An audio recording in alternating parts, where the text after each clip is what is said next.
We now join our regular scheduled programming already in progress. Secrets and other information to his former employer, the Lippo Group, an international company with ties to China. House Rules Committee Chairman Gerald Solomon, who's been pushing the investigation, believes the new information may be the smoking gun investigators have been looking for. We believe that that the intercepts that we have show that Mr. Wang was passing on classified information, both dealing with economic espionage and breaches of national security, to a foreign corporation with connections to the Chinese government. Attorney General Reno and FBI Director Free gave senators an early read on all this during an April visit to the Capitol. But Solomon has since learned that Wang's access to classified information went even deeper. In a letter to FBI Director Free, he says Wang not only saw Commerce Department trade secrets, but also had access to sensitive State Department message traffic through a computer network of the Commerce Department. As Solomon sees it, all this is just one more reason to take the case out of the hands of Congress and the Justice Department and turn it over to a special prosecutor. Bob Schieffer, CBS News at the Capitol. The Democrats' fundraising problems go way beyond the troubles for John Wang. The party is now so deep in debt, the president tried to ease the money crunch last night with, of all things, a fundraiser. About 4 dozen of the Democrats' biggest money donors joined Mr. Clinton and Vice President Gore at what amounts to a $250,000 a plate fundraiser at a Washington, D.C. hotel. The donors are being asked to raise and contribute that amount in the next 2 years. In a brief speech, the president did not make a direct appeal for money, but he did mention the need to, quote, put meat on the bones of his policies.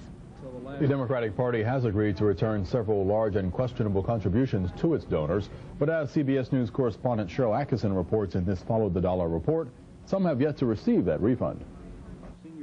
It was February when Democrats bit the bullet and pledged to return $1.5 million in improper campaign donations. Where I come from, when you make a mistake, you do 3 things. You admit it, you correct it, and you change things so it won't happen again. But more than 3 months later, nobody on the refund list has gotten back so much as a penny. Not contributor Johnny Chung, who's down for a $300,000 refund. His attorney has fired off a letter telling the party to put its money where its mouth is. The problem is the most expensive presidential campaign in history left Democrats with a debt that's grown to a whopping $18 billion. Normally, after an election, the winner gets money like the Mississippian flood stage. But that's not happening this time. This time, people are reluctant to send that money in. They are reluctant because of scandal. They don't know what the rules are going to be. They don't want to be in the paper. I'm so excited! To make matters worse, their first big fundraising gala of the year brought in much less money than they were hoping for. Democrats haven't been able to get creditors to agree to a payment plan, and just last week, one party leader sent out this fundraising letter begging for money, warning Democrats could be crippled for years. Things are so dire, President Clinton is personally pushing for soft money contributions 1 week after he demanded they be banned. Democrats even tried a 900 number to try to convert dislike for Newt Gingrich into hard cash. Welcome to the DCCC Stop Newt Hotline. This call will cost 99 cents. But the hotline raised just $1,000 the first 2 weeks. Even with the debt, the party plans to spend $100 million in the next 2 years to help get Democrats elected, which means more fundraising pressure than ever, the kind of pressure that led to the problem in the first place. Cheryl Atkinson, CBS News, Washington. Congress is now taking a look at what's rapidly turning into a cash cow for America's banks, ATM fees. According to a new government report, the average American now pays $155 a year for the privilege of using automated tellers. And those surcharges are rising rapidly. CBS News economics correspondent Ray Brady reports. Taking money from the cash machine? So's the machine taking money. Your money, lots of it. This year alone, banks will rake in an extra $1.9 billion in profits from ATM surcharges. And the number of bank machines charging more has risen, up 320%, the General Accounting Office reports. Critics call it the double dip. You use your card at another bank's ATM, and you may get hit by charges from both banks. At a hearing, That got the head of the Senate Banking Committee calling for reform. A $3 fee on a $200 withdrawal may be a nuisance to some, but taking a bite of $2 or $3 out of a $20 withdrawal is outrageous. By one estimate, an ATM transaction costs the bank where you have an account from 22 to 35 cents. Use another bank, the cost rises a bit, 50 to 75 cents. Far less than the $1, $2, and even $3 charged to many consumers. Banks are making tremendous investments in ATMs because consumers have shown they like them. And they are looking to charge for some of those transactions because it's going to make it a more economical proposition for them to put them in. Maybe so, but in the wake of the Government Accounting Office report, there are signs that Congress may finally demand a definitive answer to the biggest question of all. Are these charges really justified? Ray Brady, CBS News, New York. And we're going to take a short break and return with more news. You're watching CBS News Up to the Minute.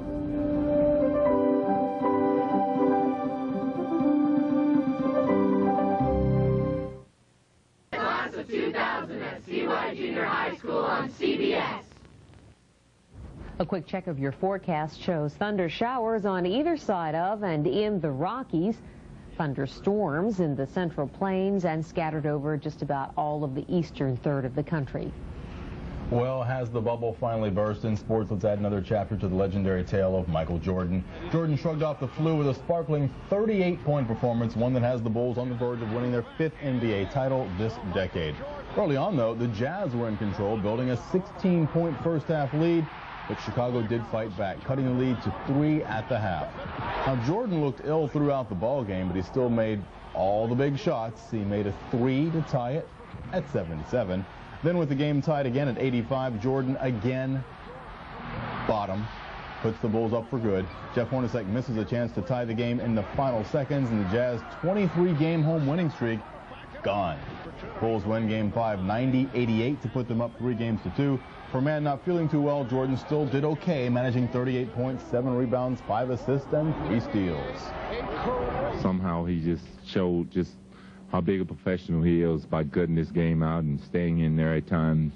He was dehydrated, felt like he was going to pass out. We was feeding him fluids and cold towels and things of that nature, but he just really came out and gave us the performance that we needed.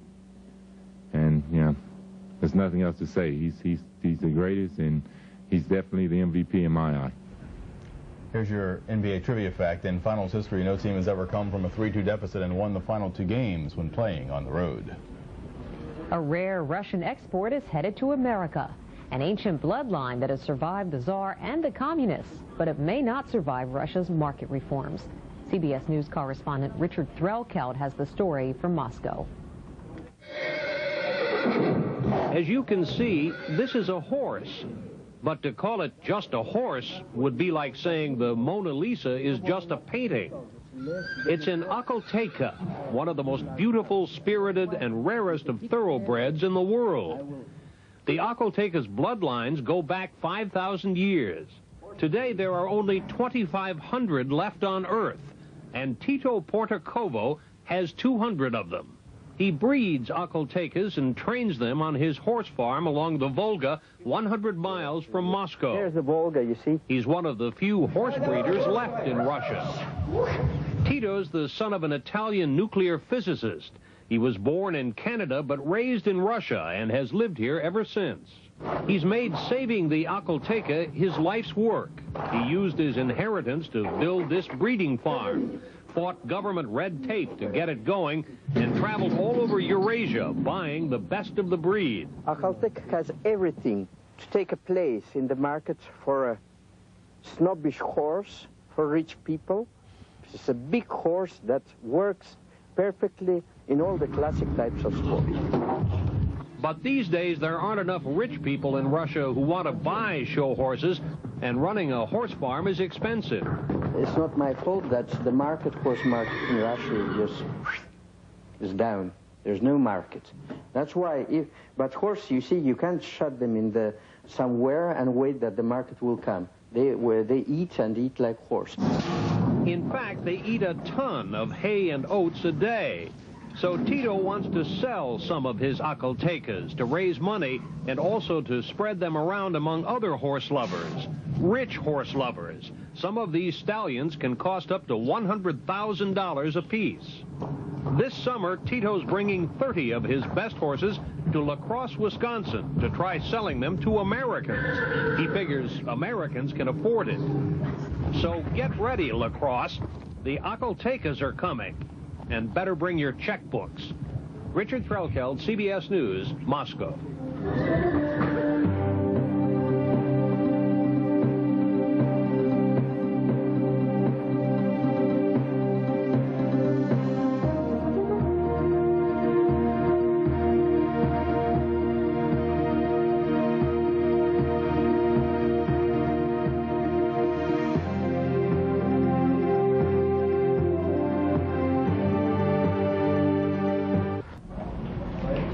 Is Flag Day, and outside Boston, Massachusetts, a woman who wants to wave the Star-Spangled Banner outside her home finds herself fighting for that right. Lee Smith is fined $15 every time she raises Old Glory outside her condominium.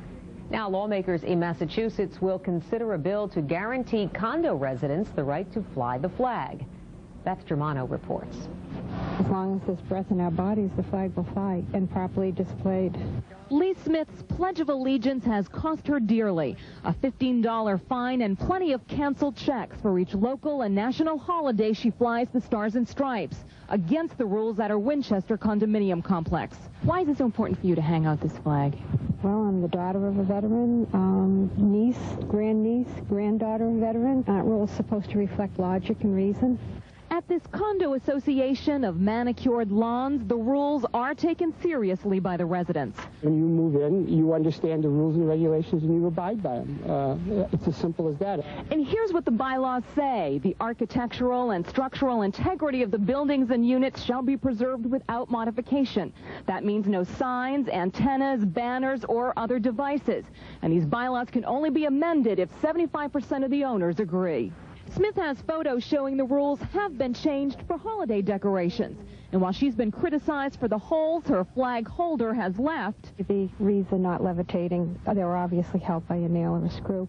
Her cause has moved her enough to turn to state lawmakers for help in changing the rules as they apply to Old Glory. We were told if we allow you to fly your American flag, we could have 80 American flags flying on this property since there are 80 units. And I said, what a sight for sore eyes. If she feels that they won't let her do it and that's what she has to do to go about it, then good luck to her. Lee Smith says she's used the ballot box to force change. Now she's trying a different approach, believing the system works. I'm Beth Germano reporting for CBS News. Those condo associations are tough. Yeah, I'd have to move. I couldn't put up with rules like that, but that's just me. You're watching Up to the Minutes. I'm not going to say a thing.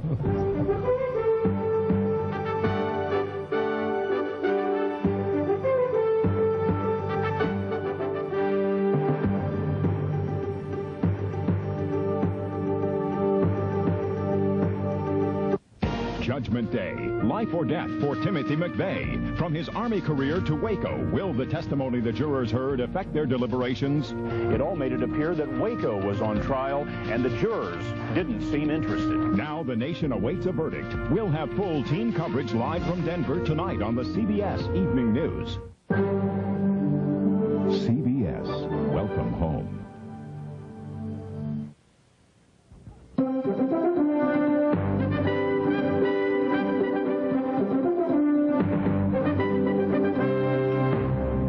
Now 30 minutes past the hour. You're watching CBS News Up to the Minute. Here are today's top stories. The penalty phase of the Oklahoma City bombing trial is drawing to a close. Both sides will give closing arguments today, and then the judge will give the jury instructions before turning the case over to them. Yesterday, the panelists listened as the parents of convicted murderer Timothy McVeigh pleaded with them to spare their son's life. McVeigh wiped his eyes twice as his parents spoke. The FBI is trying to determine who is responsible for wires being cut on a Pan Am Airbus. The discovery was made yesterday just before the plane was scheduled to leave New York's Kennedy Airport for a flight to Miami. The flight was canceled. Pan Am insists the safety of the plane was not compromised. Using an automated teller machine could be more costly than you think. A congressional study has found a 320% increase in the number of double billings by ATMs for cash withdrawals in just 14 months. The chairman of the Senate Banking Committee, Alphonse D'Amato, yesterday urged reforms, calling it a new wave of anti-consumerism. Home area of Long Island. With the Democratic Party some $18 million in debt, President Clinton attended a controversial fundraiser last night in Washington. The event was packed with dozens of Democratic donors who are each expected to raise $250,000 in soft money contributions over 2 years. The president recently called for a ban on just that type of fundraising. It looks like congressional Republicans are doing an about-face on the disaster aid bill. GOP lawmakers have tentatively agreed to scrap or soften amendments that prompted the president to veto the original measure earlier this week. The U.S. Army officially closed the last MASH hospital in Korea, the very one that inspired the movie and TV series. Several actors involved in those entertainment projects were on hand for the closing ceremony. Most people fear bees and their stingers that bring pain and swelling, but for those suffering from multiple sclerosis, the insects may provide therapy. After a year-long study comes the first hard research of bee venom's medicinal value. Dr. Emily Sinea reports. Does it hurt? A little bit. What are the options? Well, I'd rather walk than worry about being hurt. The sting of the honeybee as therapy for multiple sclerosis? Researchers at Georgetown University, in a study funded by the Multiple Sclerosis Association of America, are looking at the safety of bee venom as treatment for patients with chronic progressive MS. We will examine and enroll 8 patients with a form of progressive multiple sclerosis who are in a steady state and who will then receive immunizations over the course of a year. For years, MS sufferers themselves have reported that bee venom provides relief from this crippling disease, which slowly affects the nervous system, ultimately resulting in paralysis. Just 5 years ago, Pat Wagner was in a wheelchair, deteriorating rapidly. I was called a breathing corpse. I could not see. I was deaf in my right ear. My bones felt like they were made of ice. Desperate, she tried bee stings. This feeling came over me. I just had energy and I was, alert. Right now, doctors treat MS with anti-inflammatory drugs like prednisone. But bee venom is believed to work differently and may actually give the immune system a boost to fight the disease on its own. To my friends, physicians who say, it's in your mind, maybe it is, maybe it's not. But meantime, I'm not taking prednisone anymore. But the researchers do not want patients to jump to the conclusion that bee venom is a cure. In fact, they say there could be serious side effects that patients need to be aware of, like dangerous allergic reactions. Their goal in this FDA-approved study is to scientifically evaluate claims that it works. Dr. Emily Sinea for CBS News, New York.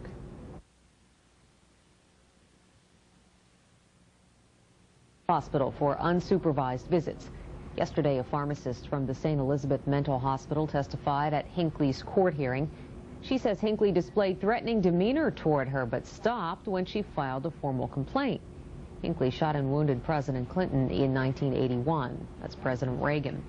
In Britain, lawmakers last night overwhelmingly passed a measure completely banning handgun ownership. The bill must still pass through 2 more stages in the House of Commons. The ban has widespread public support, in part because of public outrage following the massacre of 16 school children and their teacher in Dunblane, Scotland, by a lone assassin. Iraq is being accused of endangering the lives of United Nations personnel. Chief UN Weapons Inspector Rolf Eckes says Iraqi soldiers manhandled UN staffers and interfered with the controls of their helicopter while it was in flight. The inspectors are there to determine if Baghdad has stopped building weapons of mass destruction. Meanwhile, President Saddam Hussein's eldest son, Uday, the target of assassins' bullets last December, has left the Baghdad hospital. Doctors say the 33-year-old has made a complete recovery. A band played and several sheep were slaughtered in Uday's honor when he left the hospital. He's evaded capture for more than 30 years. Today, the murders committed by the so-called Zodiac killer in the San Francisco Bay Area remain unsolved. Now officials are wondering if there could be a copycat killer on the loose in Japan. CBS News correspondent Barry Peterson reports from Tokyo. It's a horrific murder by any standard, but especially in law-abiding Japan.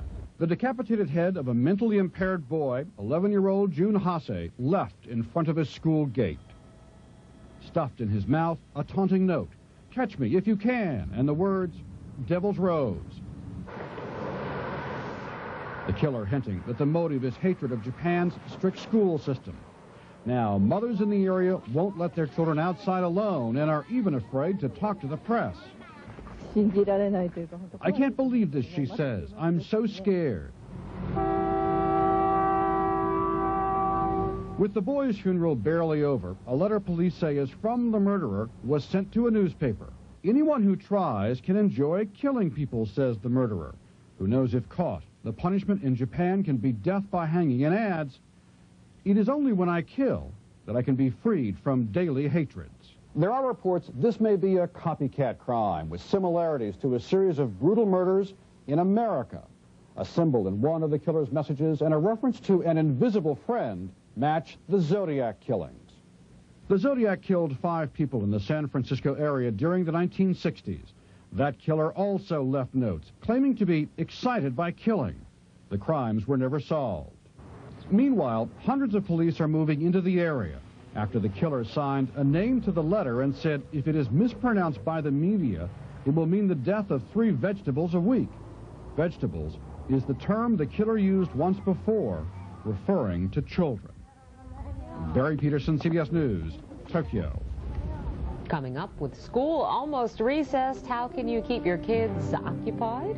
Well, one answer is by reading. Find out how to make learning through the summer a lot more fun when Up to the Minute returns.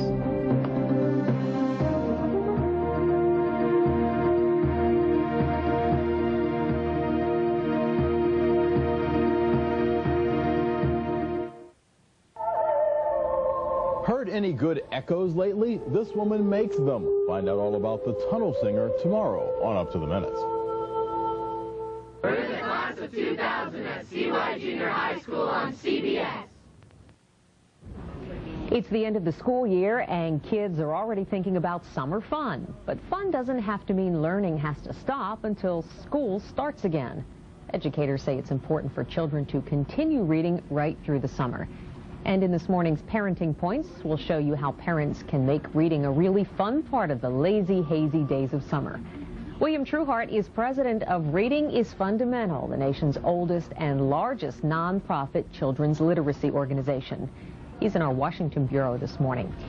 In New York, Ellen Lochran. She's a Reading is Fundamental volunteer and manager of children's services at the Brooklyn Public Library. Good morning to both of you. Thank you for joining us this morning. Good morning. Thank you. Bill, why is summer reading so important? Summer reading is important because there's just a powerful amount of evidence that shows that if children don't continue to read during the summers, they actually fall behind. And there's a lot of evidence that shows that children who read during the summer actually gain in their skills. So that those children who stop reading in the summer end up at a disadvantage when the next school year begins, and it becomes a cumulative problem as they go forward. How can parents encourage their kids to read? I mean, it's summertime, they want to go outside, they want to splash around in the pool. Well, what parents have to do is make sure that they help children understand that reading is fun, and try to combine reading with fun activities. And there are lots of ways that that can be done. I can give you hundreds of examples, but I'll give you a few. Thank you. If parents, one of the things that always strikes me is that we as parents often wait until children go to sleep or otherwise occupied in another room before we sit down and read for pleasure. And I would suggest that parents during the summer change those patterns and try to show children that they can read for pleasure and read with them and show them that they read for pleasure throughout the year. As parents, we forget that we're reading every day, all all day long throughout the year. And children often associate reading with just school assignments. And it's up to the parents to help them understand that reading can be a year-round activity and it can be fun. Ellen, would you like to add to that? Well, yes, I think I would just like to reinforce what Dr. Trueheart said. And I think it's very important for children to see their parents reading and reading for pleasure in the house, because then they will associate it with something pleasurable. I also think it's very important for families to read together, even if children can read to themselves. I love to be read to, and I haven't been a child for many years. Nonsense. What makes for good summer reading? Are certain books better than others? I think that parents need to talk to kids and find out what they're interested in. There are books that are a great deal of fun, and they're wonderful to read. They're wonderful to read together. But if there are some children who just are not fiction readers, and if they want to read sports books all summer, they should read sports books. If they're kids who like to work with their hands, they should read books on crafts and art. If there's some kids who are just interested in the world around them and in the people in that world, they should read biographies. But there are wonderful books for families to read together. You brought some of your favorite books with you. I did indeed. I brought Sarah Plain and Tall, which is a Newbery Award winner, which tells you that it's a very well-written book, but it's about a boy and girl in Nebraska whose father has answered an ad for a mail-order bride. And she advertised that her name was Sarah and that she was plain and tall. And they didn't care because what they wanted was a new mother. What's the next one? The next one is called One-Eyed Cat. And this is a wonderful story for families to read together because Paula Fox doesn't pull punches with her audience. She always has great respect for children. This is the story of a boy and his mother, and there's a great deal of guilt in this story, and it's also the way he develops a sense of moral responsibility for his actions. So this is the kind of book that you can read together and talk about. The third book I'd like to tell you about is Mrs. Pig Gets Cross, and this is the story of a British family of pigs